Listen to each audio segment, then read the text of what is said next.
آہ نہ کر لبوں کو سی، عشق ہے دل لگی نہیں، سینے پہ تیر کھائے جا، آگے قدم بڑھائے جا، یعنی زبان حال سے کہہ دے کہ ہاں ستائے جا۔ وہ یہ کرتا ہے، وہ یہ کرتی ہے، اسے یہ نہیں آتا، اسے یہ نہیں آتا، اسے وہ یوں سناتی ہے، وہ یوں سناتا ہے، وہ یوں کرتی ہے، وہ یوں کرتا ہے۔ یہ آج کے اخلاق ہیں۔ کوئی آنکھ ایسی نہیں ہے جو خوبیاں ڈھونڈے، جس آنکھ کو دیکھو اس میں دوربینیں فٹ ہیں عیب پکڑنے کے لیے۔ کاش کوئی آنکھ ہوتی جو خوبیاں دیکھتی، کوئی زبان ہوتی جو خوبیاں بولتی۔ ہائے ہائے، اللہ درجے بلند کرے سعید احمد خان رحمت اللہ علیہ۔ مولانا سعید احمد خان، ایک شخص میری زندگی میں آیا، یہ سارا مضمون میں اس کی صحبت سے سمجھا ہوں، کتابوں سے نہیں سمجھا۔ مجھے کتابیں زبانی یاد تھیں، میں کتابوں کا حافظ تھا، لیکن اللہ کی قسم میں مضمون کتابوں سے نہیں سمجھا، یہ میں اس بندے کی صحبت سے سمجھا کہ اخلاق سیکھنے پڑتے ہیں۔ اخلاق سیکھنے کی چیز ہے، یہ پڑھنے سے نہیں آتے، یہ پڑھانے سے نہیں آتے۔ ممکن ہے بخاری پڑھانے والا بد اخلاقی کے انتہا پر ہو، بخاری پڑھنے والا بد اخلاقی کے انتہا پر ہو، کہ یہ چیز پڑھنے سے نہیں آتی، سیکھنے سے آتی ہے۔ پڑھا، کتابیں زبانی یاد کی، چٹائیوں کے ساتھ سل کے بیٹھ کے پڑھا، نہیں سمجھ میں آئے، ایک ہستی کو دیکھا، ایک اخلاق والے کو دیکھا، اس کے ساتھ چند صبحیں گزری، چند شامیں گزری جو میری زندگی کا سب سے قیمتی اثاثہ ہیں، تو پھر مجھے پتا چلا کہ اخلاق کسے کہتے ہیں، اور اخلاق بھی سیکھنے کی چیز ہے، اور اخلاق ہی انسانیت کا نام ہے۔ بد اخلاقی ہے تو انسانیت نام کی شے کوئی نہیں۔ میرے رب کو زیادہ تسبیحات کی ضرورت نہیں ہے، یوں ممبر پہ بیٹھ کے لمبی تقریروں کی میرے رب کو زیادہ ضرورت نہیں ہے۔ بچھ جاؤ، پھٹ جاؤ، مٹ جاؤ، لٹ جاؤ، اور اللہ کے دربار میں اونچا مقام پالو۔ لوگوں کی سہنا سیکھ لو، لوگوں کے زخم سہنا سیکھ لو، لوگوں کی لگائے ہوئے نشتر، لوگوں کے لگائے ہوئے زخم چھوڑ دو رسنے کے لیے، چھوڑ دو گھاؤ بننے کے لیے، چھوڑ دو انہیں گہرا ہونے کے لیے۔ یہ جتنے گہرے ہوں گے اتنا تم اللہ کو محبوب نظر آؤ گے۔ تو بچا بچا کے نہ رکھ اسے، تیرا آئینہ ہے وہ آئینہ کہ شکستہ ہو تو عزیز تر ہے نگاہ آئینہ ساز میں۔ اسے ٹوٹنے دو، اسے ٹوٹنے دو، توڑنے والوں کو کہہ دو آ جاؤ ادھر آ ستمگر، ہنر آزمائیں تو تیر آزما، ہم جگر آزمائیں۔ لوگوں کو بولنے دو، عورتوں کو بولنے دو، تم سنتی جاؤ اور سہتی جاؤ اور پیتی جاؤ اور اف نہ کرو اور آہ نہ کرو۔ تم وقت کی رابعہ بصری ہوگی، تم وقت کے جنید بغدادی ہوگے۔ بڑے بڑے مجاہدوں والے اور بڑے بڑے بڑے بڑے عبادات والے، بڑے بڑے عبادات کے قطب مینار، اللہ کی قسم تمہاری گرد نہیں چھو سکتے، تمہاری گرد کو نہیں پا سکتے۔ تمہیں پہنچنا تو کہاں ہے، تمہاری گرد کو بھی نہیں پہنچ سکتے ہیں۔ اگر تم اپنے اخلاق قابو کر لو، اپنی زبان پہ قابو کر لو، لوگوں کی دل آزاری پہ چپ رہنا سیکھ لو، لوگوں کی تکلیف پر چپ رہنا سیکھ لو، اور لوگوں کی بدتمیزی پر چپ رہنا سیکھ لو، اور برے سے اچھا بننا سیکھ لو، برے کے سامنے مسکرانا سیکھ لو، تانے سن کر بھی مسکرانا سیکھ لو، تو تمہیں زیادہ نفلوں کی ضرورت نہیں پڑے گی، تمہیں لمبی لمبی تہجد کی ضرورت نہیں پڑے گی۔ تم وہاں پہنچو گے، تم وہاں پہنچو گے جہاں کوئی نہ پہنچ سکے گا، تم ادھر جاؤ گے جہاں کوئی نہ جا سکے گا، تمہارے مقامات کو کوئی پا نہ سکے گا آخرت میں، نہ دنیا میں نہ آخرت میں۔ اپنے اخلاق بناؤ، اپنی آخرت کو بنانا ہے تو اس نفس کو پاکیزہ کرو۔ یہ نفس پاک ہوتا ہے دو باتوں سے، ایک عبادات سے، ایک اچھے اخلاق سے، اور یہ غلیظ ہوتا ہے، ناپاک ہوتا ہے عبادات کو چھوڑنے سے اور بد اخلاقی کا شکار ہونے سے۔ بد اخلاقی سب سے بڑی غلاظت اور کبیرہ گناہ سب سے بڑی غلاظت ہے، اور عبادات سب سے بڑی خوراک ہے، سب سے بڑی پاکیزگی ہے، اچھے اخلاق سب سے بڑی خوراک ہے، سب سے بڑی پاکیزگی ہے، گناہوں کا چھوڑ دینا سب سے بڑی طہارت ہے۔ یہ کرو گے اللہ تمہیں چمکائے گا، تمہاری دنیا بھی بنائے گا، تمہاری آخرت بھی بنائے گا۔ یہ اخلاق سیکھنے پڑتے ہیں، عبادات کو سیکھنا پڑتا ہے۔ اللہ کے راستے میں جاؤ، اللہ کے راستے میں پھرو، اور اپنے اخلاق بھی بناؤ، اپنا ایمان بھی بناؤ، اپنے کردار کو بھی بناؤ، اور مرتے دم تک یہ محنت کرتے رہو کرتے رہو کرتے رہو۔ کرتے کرتے موت آ گئی تو جو ادھورا پن ہے اللہ دور کر دے گا، جو ادھورا پن ہے اللہ دور کر دے گا۔ اور کوشش کرو 24 گھنٹے کی زندگی میں اس زبان پہ خیر کے سوا کچھ نہ نکلے۔ تم بے شک فرض نماز پڑھو، تسبیحات مسنون نہ پڑھو، تو لمبے ذکر نہ کرو، لمبے قرآن نہ پڑھو، لمبے نفل نہ پڑھو، میری ایک مان لو، یہ زبان پہ قابو پالو، اس زبان کو بند کرنا سیکھ لو، اسے ہونٹوں تلے، اسے دانتوں تلے دبانا سیکھ لو، یہ ہونٹوں کے در بند کرنا سیکھ لو۔ یہ مدرسے کے طلبہ نظر آ رہے ہیں، ان کو شیطان کوئی دعوت دے گا شراب پیو، ان کو کوئی شیطان دعوت دے گا کہ جوا کھیلو، ان کو دعوت دے گا غیبت کرو، ان کو دعوت دے گا فلاں کی برائی کرو، ان کو دعوت دے گا اس کے عیب ڈھونڈو اور اس کو چسکے لے لے کر بیان کرو۔ یہ اس گناہ کی مار دیتا ہے، اس میں ایسی مار دیتا ہے کہ نمازیں صاف ہو جاتی ہیں، عبادات صاف ہو جاتی ہیں، علم صاف ہو جاتا ہے، تبلیغ صاف ہو جاتی ہے۔ ہمارے استاد مولانا زار شاہ صاحب رحمت اللہ علیہ ہمیں فرمایا کرتے تھے، جب وہ کبھی غیبت کی نفرت بٹھاتے تو فرمایا کرتے تھے تم سب سے زیادہ کمائی کرنے والا طبقہ ہو طلبۃ العلم، لیکن ایک بول بول کر ساری کمائی پہ پانی پھیر دیتے ہو۔ تو میرے بھائیوں چاہے دین والے ہو چاہے دنیا والے ہو، مدرسے والے ہو کالج والے ہو، ایک عبادت کو بناؤ، ایک اپنے اخلاق کو بناؤ، تو اللہ تمہارے ساتھ ہے، دنیا بھی تمہاری ہے، آخرت بھی تمہاری ہے۔ اگر اللہ کو ساتھ نہ لیا اور اس نفس کو پاکیزہ نہ کیا تو یہ جہان بھی برباد ہے، اگلا بھی برباد ہے۔ اسے پاک کرنے کی نیت آج سے نیت کرو کہ اسے انشاءاللہ پاک کرنے کی کوشش کریں گے۔ تو نیت کرتے ہو سارے کہ اسے پاک رکھنا ہے۔ کبھی کوئی دھبا لگ جائے، لگتا رہے گا انسان جو ہے تو فوراً دھونے کی، جیسے کرتے پہ دھبا لگ جائے تو فوراً دھونے کی کوشش کرتے ہیں، اسے دھونے کی کوشش کرو۔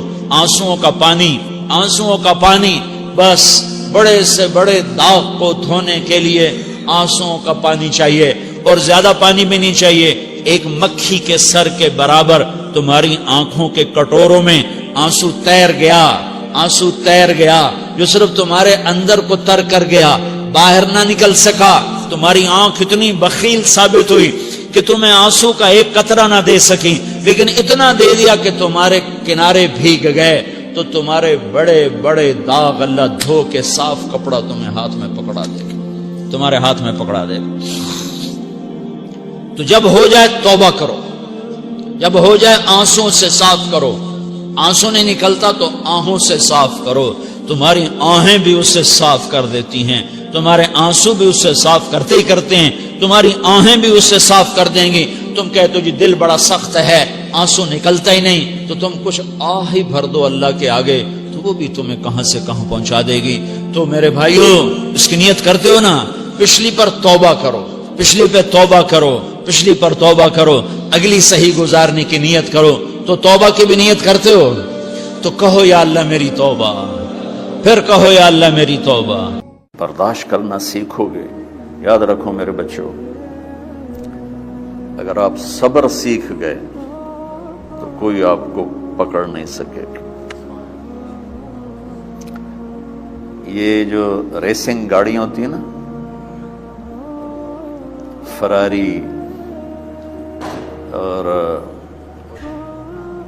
مختلف ان کے نام ہیں، مشہور فراری ہے، اٹلی میں بنتی ہے، لمبرگینی، یہ دونوں بنتی ہیں وہاں اٹلی میں۔ اور اس میں جو آدمی جا رہا ہو اس کے لیے سپیڈ لیمٹ کی قید کوئی نہیں، ورنہ سب گاڑیوں پہ 120 کلومیٹر پر کہ اوپر جائیں گے تو جرمانہ ہوگا، لیکن جو آدمی لمبرگینی میں جا رہا ہے یا فراری میں جا رہا ہے اس کے لیے کوئی جرمانہ نہیں، چونکہ وہ یوں کرو تو 1 سیکنڈ میں وہ 120 پہ چلی جاتی، صرف اتنا کرنے سے۔ اتنا کرنے سے شم ایسے جاتی ہیں. تو میں آپ کو ایک لیمبرگینی دینا چاہتا ہوں، فراری 8 کروڑ کی ہے، فراری 8 کروڑ کی گاڑی ہے فراری. کئی دفعہ وہاں جب جاتا ہوں تو کوئی نہ کوئی بٹھا دیتا ہے، یہ آپ کو ذرا سیر کرائیں. وہ ہمارے کو تو شوق کی کوئی چیز ہے نہیں، وہ نوجوانوں کے شوق کی چیز ہے. تو 8 کروڑ کی گاڑی ہے، میں مفت آپ کو دے رہا ہوں، وہ ہے صبر. آخرت کے سفر میں اگر تیز چلنا چاہتے ہو، وہ سب سے آگے نکلنا چاہتے ہو، تو صبر کی فراری پہ سوار ہو جاؤ. تمہیں کوئی پکڑ نہیں سکے گا، تمہارے کوئی قریب بھی نہیں آ سکے. کہ دنیا میں صبر کرنے والوں کا قحط آ گیا ہے. بڑے بڑے علماء ہیں اخلاق سے خالی، بڑے بڑے علماء ہیں صبر جانتے ہی نہیں. اور پورا معاشرہ سر علماء، تم کل کے علماء ہو اس لیے علماء کی بات کر رہا ہوں، ورنہ پورا معاشرہ میرے بچوں صبر سے خالی ہے. تم سیکھو.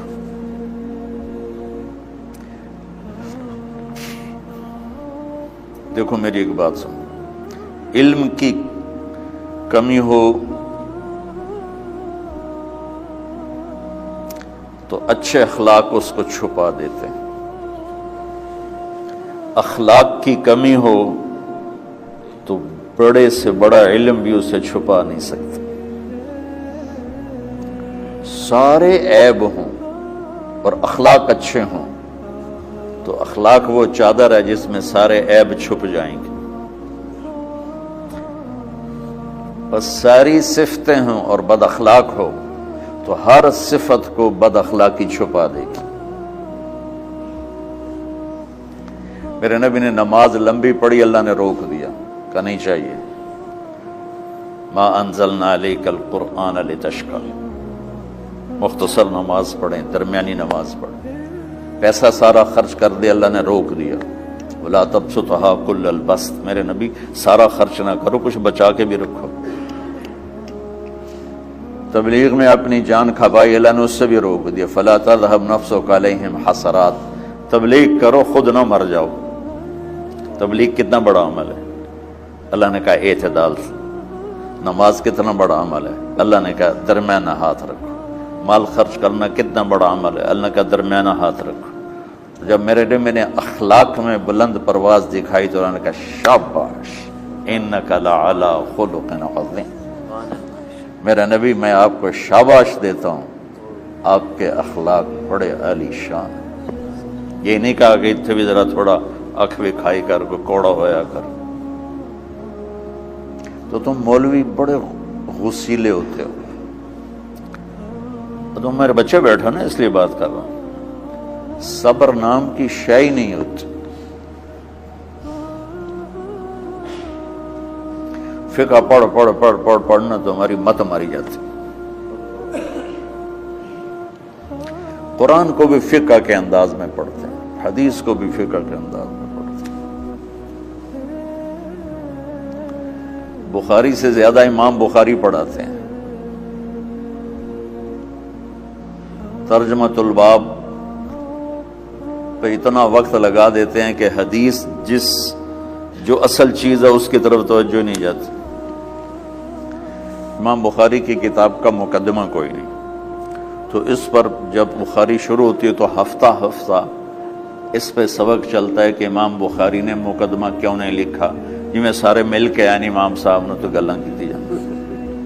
میں اس کا اتنا آسان 1 منٹ میں اس سارے سبق کو ختم کر دیتا ہوں بخاری شریف کے، کہ دیکھو بھائی امام صاحب کا دل نہیں کیا مقدمہ لکھنے کو، اس لیے انہوں نے نہیں لکھا. گل ہو گئی. ایک حدیث کے عنوان اور حدیث میں جوڑ نہیں تھا، تو شیخ رمزی بہت بڑے فاضل آدمی ہمارے فیصلہ آباد، میں نے کہا شیخ یہ جوڑ کوئی نہیں.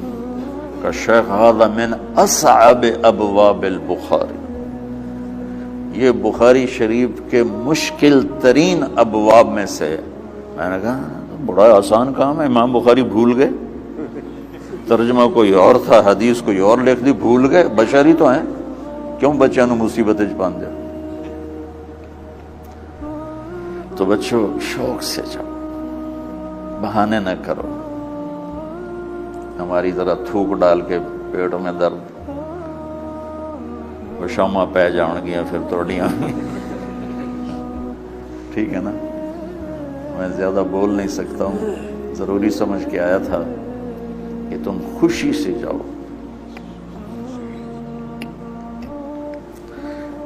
پھر اس میں جو ناگواری آئے گی اسے برداشت کرو گے تو پھر آپ کا صبر بڑھے گا۔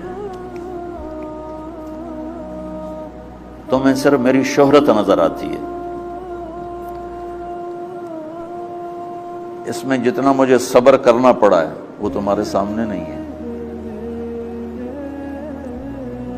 جتنی کڑوی گولیاں میں نے کھائی ہیں لوگوں سے وہ تو تمہیں نہیں پتا۔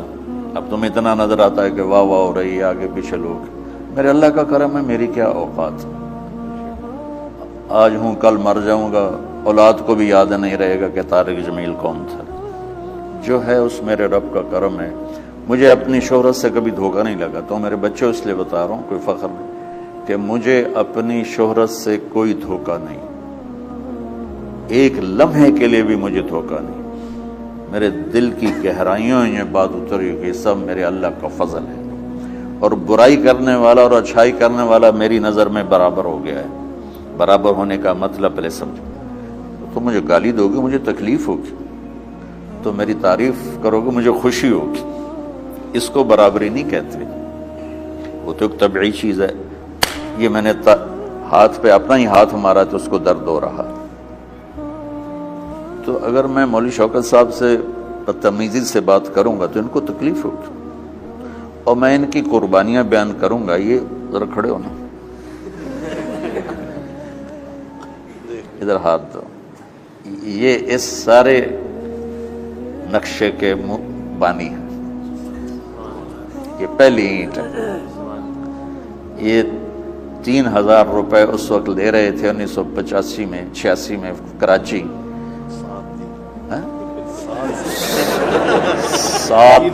7,000 ان کی تنخواہ تھی، اور میں نے ان کو تلمبے میں بلایا 900 روپے مہینے پر۔ کتنا فرق ہے 7,000 اور 900 کا؟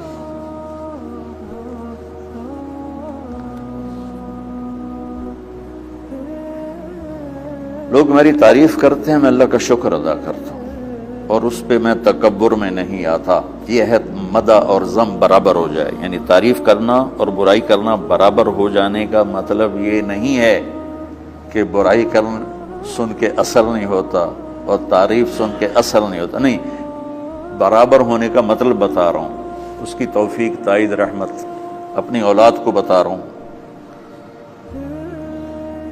کوئی میری تعریف کرتا ہے میں اللہ کا شکر ادا کرتا ہوں اور اپنے آپ کو بھولتا نہیں ہوں، کوئی میری برائی کرتا ہے تو میرے دل میں اس کے لیے کوئی منفی جذبہ نہیں پیدا ہوتا۔